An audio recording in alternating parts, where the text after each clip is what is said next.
John, good to see you. Are you happy with Orbeck coming into the race? Yeah, he's very well. He's in good shape. He's travelled down well, and yeah, very happy. He's done extremely well in Melbourne, and from barrier 1 should help him get around this way the first time. Would you like to see him relatively handy to the speed? He'd be just behind the speed, 3rd, 4th, 5th there, just something to follow. All right, he's been very consistent all the way through this campaign. And should be again. All right, your confidence levels? Quietly confident. Good luck. Thank you. Outside, it looks like the wind's really picked up. Yeah, it's very fresh. We've actually got misty rain that's just hit Geelong at the moment. It is quite cold here, and the wind has been swirling literally all the way through the afternoon. But the clouds have dropped as the national anthem starts.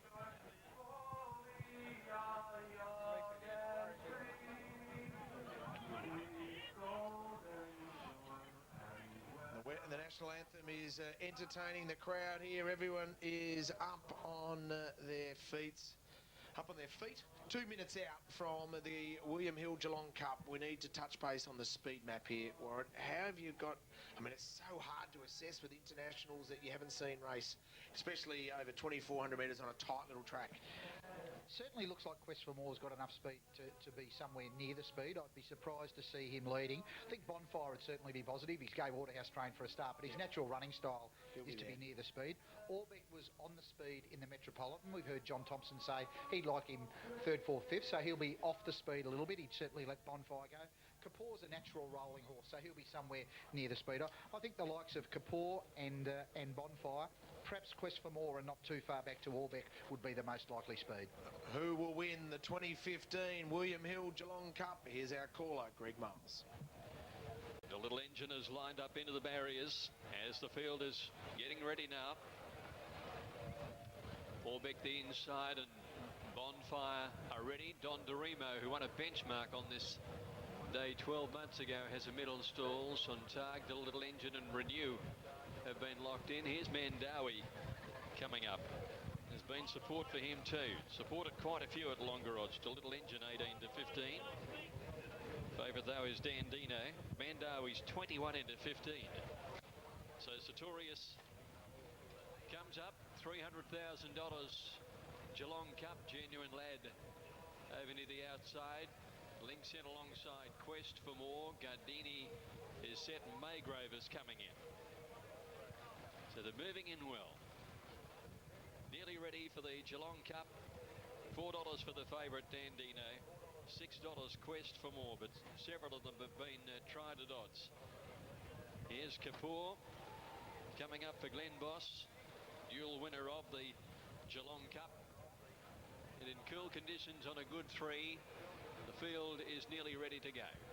Dandino, favourite, coming up into the line now. Ben Melham looking to complete the big double, having won an extra choice in the Classic. Now Ethiopia moved in, and the final one to get set will be Crafty Cruiser, drawn the outside. Terrific field in the Cup this year.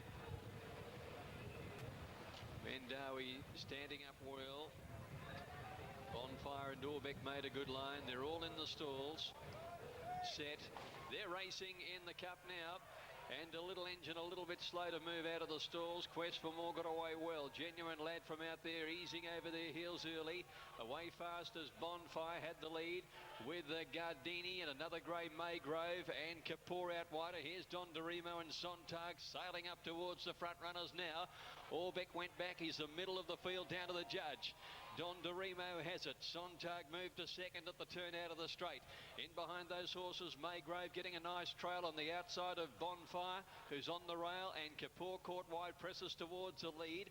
Quest for More's on its back, 3 deep, but does have some cover, and then Mandawi down on the inside getting a good trail, about 3 pairs back from Gardini. Sartorius, Renew the outside, 1L Moonquith, and they're followed by Crafty Cruiser. Back behind them then Orbeck, about 2/3 back on the inside. Dandino was the next one, 2 lengths to Ethiopia, Genuine Ladder, and a little engine is last of all. Into the back now, and after pulling pretty hard, Kapoor's run to the lead, and it's Kapoor opening up about 3 lengths in the Geelong Cup. As they go down the back, Don DeRimo is second, and moving up Quest for More. He'd been wide and he strides around the outside to get prominent now. As the speed drops out of the race, he goes to second. followed by Sontag, and then came Bonfire on the inside, followed by Renew. A length to Maygrove, Mandawi, El Moonquith out 3 wide, but he does have some cover middle of the field, followed by Crafty Cruiser, Gardini, Dandino, and Sartorius in a bunch of horses down on the inside. Further back in the field, Genuine Lad and Orbeck, and then Ethiopia and a Little Engine. Well, they really slowed down the back, and the field is bunched up. 800 left to go in the Cup, and Kapoor, the leader from Quest for More, and Renew moved up 3 wide. Don Dorimo behind the bell. Moonquith improving his place around the outside, followed by Sontag. Dandino starting to creep into it. Here he comes with a pretty good run, and then Crafty Cruiser, and the rest were headed as they sweep to the home turn by Maygrove around the bend, and about 3 or 4 of them across the track. Quest for More, Kapoor out wider on the track. El Moonquith wide out, has raced up and gone to the lead. Dandino's trying to follow him home down the outside. Kapoor is kicking back along the inside. It's El Moonquith the leader though at the 200. Dandino trying hard down the outside. El Moonquith about 2 lengths in front of Dandino. He holds him at bay safely, and El Moonquith will romp it in, scored by 2 lengths to Dandino. Great go for third. Maybe Mandawi from Grove, who's hit it together, the 2 greys, and then the Little Engine who got home. Ethiopia made some ground, followed by Kapoor. Back behind those horses to finish in the race at the head of the others then was Gardini out wide on the course, and then came Don Dorimo, Genuine Lad, Crafty Cruiser, Renew, Bonfire, and back behind those then Quest for More dropped out of it on the run home, and so did Sontag, and Orbeck one of the last in.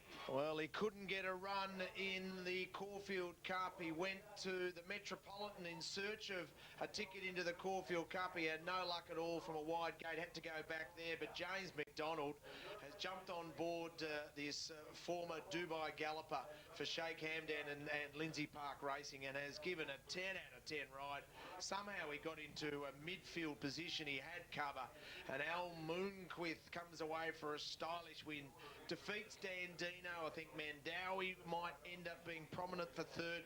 In fact, the 13 Mandawi gets third, just ahead of Maygrove. Super win to Lindsay Park Racing. Bit of a margin back to the 3rd and 4th place getters. A really terrific ride, as you mentioned. James McDonald just able to slot into that spot with cover and then be able to move into the race when he wanted to. Dandino was able to get onto his back, maybe had to make a little bit of ground to get there, but really had his chance to run Al Moonquith down. Came off a terrific run in the Metropolitan and proved too strong. He's winning everything this spring. It's also by Dandino. Darren Dance representing the owners here with number 2 Dandino, John Shane. Oh, Darren, no doubt a touch of frustration, but he's gone so well again, Dandino. He went super.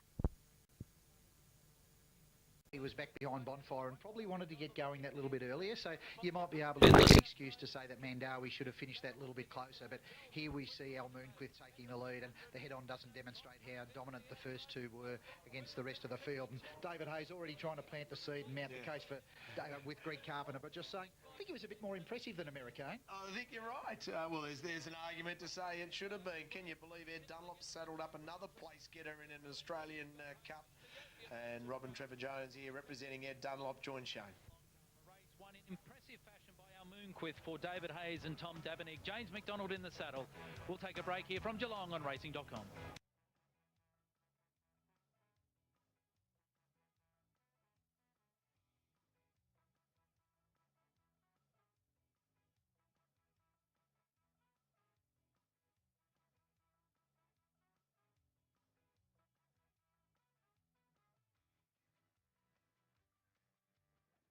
Geelong Cup, the Lindsay Park import by James McDonald.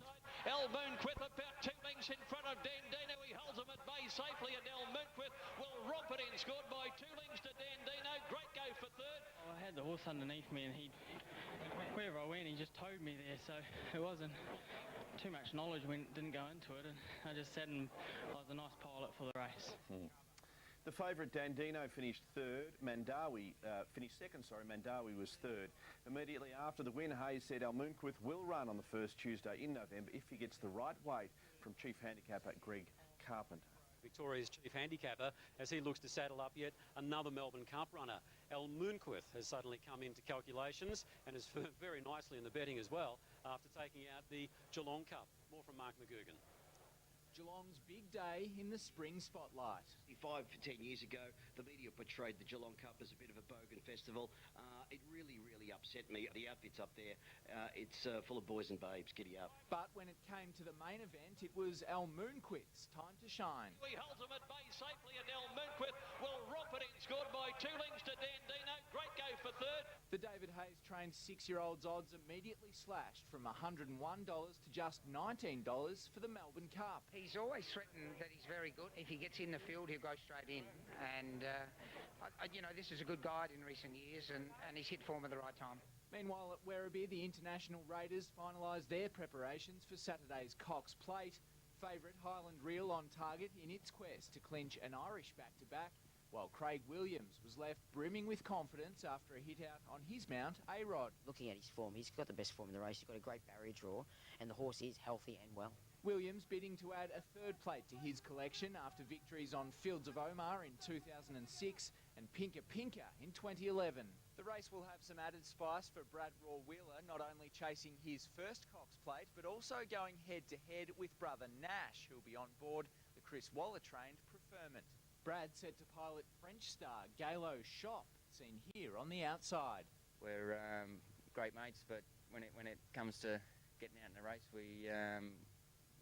it's like us on a golf course. We like beating each other. Mark McGugan. To Melbourne Cup calculations with a dominant win in a beautiful rough.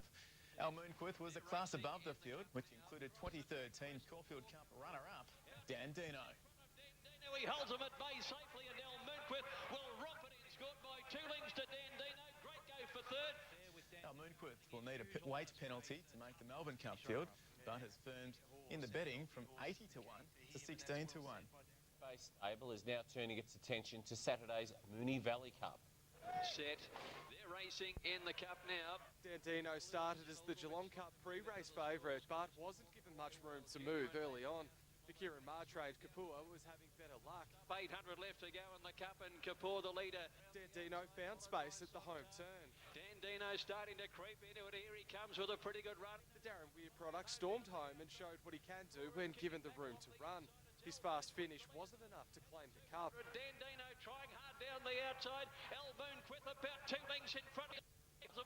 At bay safely, and Al Moonquith will romp it in. Scored by 2 lengths to Dandino. Winning trainer David Hayes immediately set his sights on the Melbourne Cup. He's always threatened that he's very good. He looked like a Melbourne Cup horse in the run, didn't he? He cruised up. I thought he might have gone a little bit early, but he knew what he was doing, and he won really convincingly. The Dandino camp is still eyeing the first Tuesday of November, despite the second placing. We always said if we didn't win today, we would look at the Lexus as a last-ditch effort to get in there. His owners say his efforts this afternoon were still pleasing. I think today we just ran into a horse that was better than us on the day, finished full of running. I was very proud of the horse, the way he hit the line. There's a big gap to third and the rest, but just not to be today. Nathan Curry, Win News.